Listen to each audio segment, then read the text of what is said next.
गिरे मत दीह बेटी पापा के पगड़िया।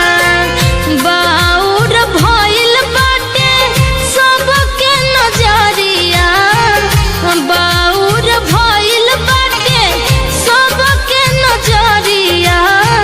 गिरे मत दीह बेटी पापा के पगड़िया, गिरे मत दीह बेटी पापा के पगड़िया।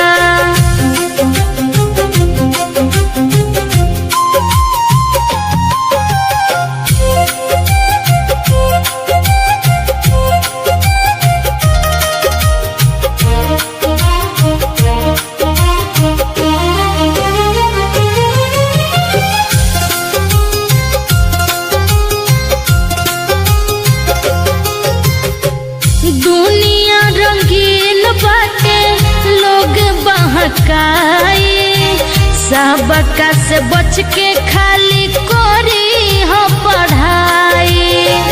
दुनिया रंगीन बाटे लोग बहकाई, सबका से बच के खाली करी हो पढ़ाई। हंसता जमाना सबके मुँह करी हो करिया, हंसता जमाना सबके मुँह करी हो करिया। गिरे मत दीह बेटी पापा के पगड़िया, गिरे मत दीह बेटी पापा के पगड़िया।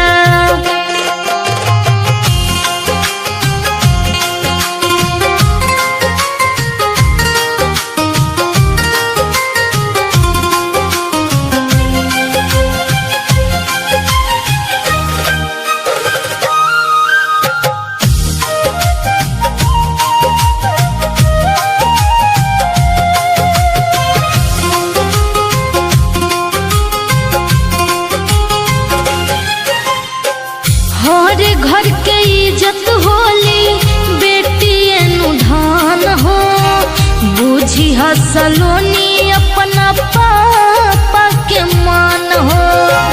हर घर के इज्जत होली बेटी अनुधान हो, बुझी हसलोनी अपना पापा के मान हो। लिखल समुंदर हर बाप के लचरिया, कहे 1 लाख भैया रखी हो पगड़िया।